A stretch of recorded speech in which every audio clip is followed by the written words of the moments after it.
Hey everyone, time for another review. This time I'll be reviewing of Myth and Monsters, Kid Icarus for the Game Boy. I've never played this one in my past, so when I saw this game I immediately picked it up. I played it and I just loved it so much, I figured why not do a review on it.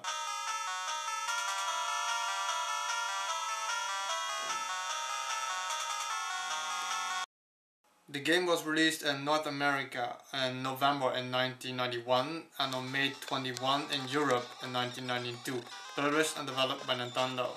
It was never released in Japan.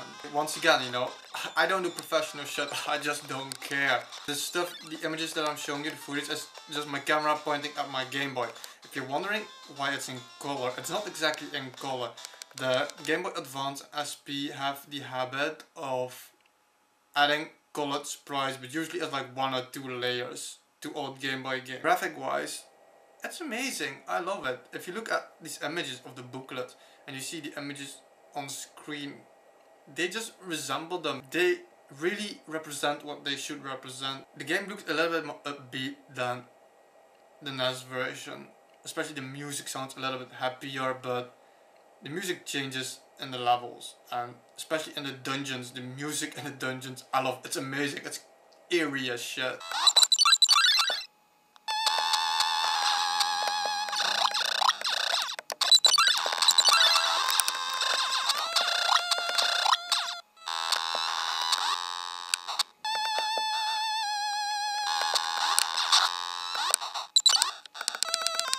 The first Kid Icarus, the screen was locked on the NES, meaning if you went up you couldn't go down again.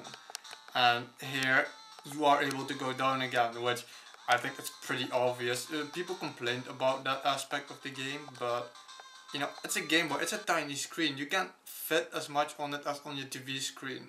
It's a fairly easy game. The game features a save option as well. It has 3 levels.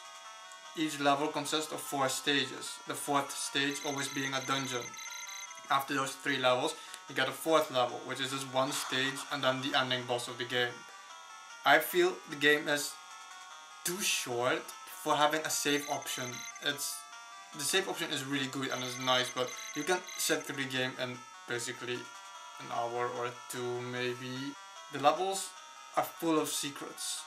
You can find hammers, which allow you to open up walls, which allow you to find doors. Hammers can be either bought in a store, or you can find a harp which will transform every enemy you will meet for a few seconds into hammers. Another item you can find in the level is a feather, which allows you flight for a few seconds until you enter a door. There are several rooms behind the doors. You can find a hot spring, a store, a black market, a treasure room, a bedroom, a training facility, a holy room, and an information center. In the dungeons there is an extra room, which is the hospital. We will come back to that later. The shop allows you to buy items. The black market allows you to buy items that are a little bit more rare but fairly more expensive. You can defeat enemies and they will give you hearts. They can give you 1 heart, 5 hearts, or 10 hearts. You will need those hearts to buy stuff at the shop or the black market. The bedroom is just an enemy filled room. The spring allows you to recharge your health. The information center will give you tips of, for example, hidden rooms in the level. The holy room will have Zeus, and if he considers you worthy enough, he can give you an arrow which will raise your strength. After getting enough strength, with snakes for example, you can do shit like this.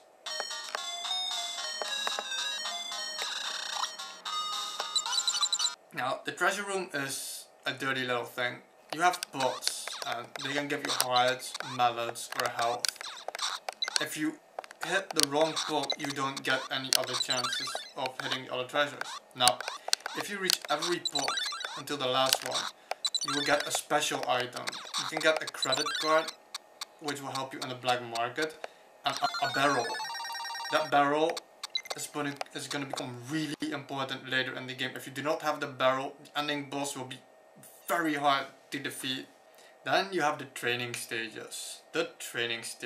Zeus will ask you to endure a training session. at the beginning of the game, you almost have zero chance of getting through that. It's just fucking impossible. After you beat enough stages, your health will increase, and you will get more chances and better chances to defeat it. If you manage to defeat it, you get the chance of 3 weapons.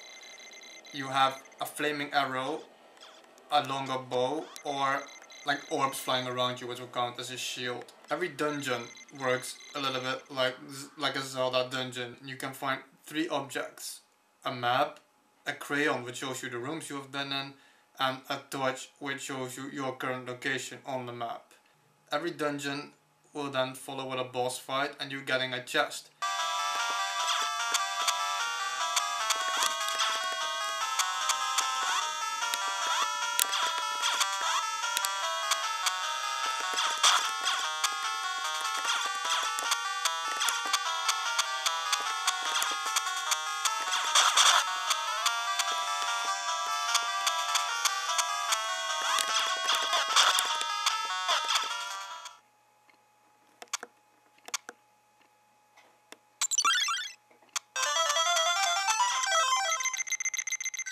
At the end of the 3rd world, you have 3 chests. Depending on how well you played in the game, you will be allowed to use the sacred treasures. At least that's what I've read. I got permission to use all 3 of the treasures. The treasures will be a wing so that you can fly forever, arrows so that you can shoot unlimited arrows, and an armor which will increase your defense. Enemies range from like snakes, spiders, ghouls that have certain patterns that fly with multiple allies. You can have, at one point you're even gonna meet Pythagoras. I was like, the fuck is up with that? And he actually throws triangles at your face. One of my most hated enemies ever is the eggplant man, or eggplant wizard, I don't know how you call it in English. And you will only meet them in the dungeons. If you get hit by his thingy, I will show it to you right here. But it's obvious that I'm gonna make this jump on purpose because you can't avoid him, but if you get hit by him, you're so fucked. You will have to find the hospital room, which I mentioned to you in the dungeon, as an eggplant, and you can do shit except take punches at your face. It's so annoying. If you have already found the room in the dungeon, then you're in luck. If you haven't found that room yet, then you're fucked and you're wandering as an eggplant. And usually they will put those wizards in the final room before the boss, so be careful with that shit. The first boss, in my opinion, is the hardest of all.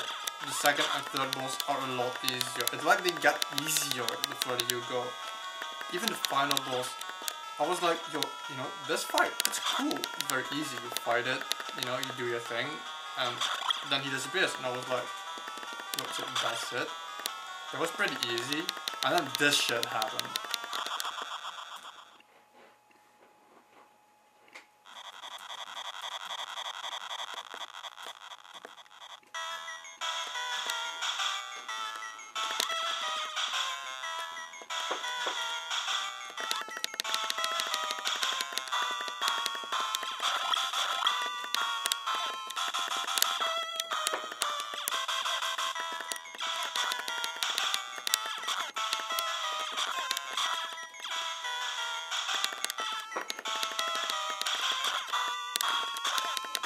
Yeah, that motherfucker looks insane. Even, you know, he looks creepy as shit. And he is hard. Like I said, you're gonna need a lot of upgrades for that, strength-wise. And after defeating the boss, the goddess thanks you, and that flies up, shows the enemies from the game, bam, the end. No credits. That's the end of the game. I would highly recommend this game for anybody who loves the old games. It's an incredible game.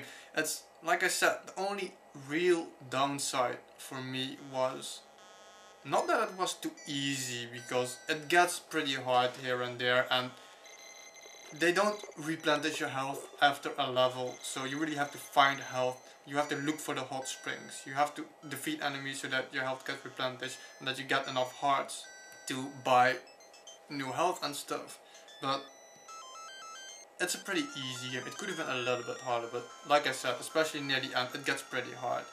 The main thing I didn't like, it was too short. They could have and it's not of memory shortage, because like Link's Awakening is a big fucking game. So they could have made it a little bit bigger, especially since it had a save feature. At least it had a save feature, I should say. So yeah, that was my review of Myth and Monsters. Hope you guys liked it. Stay real.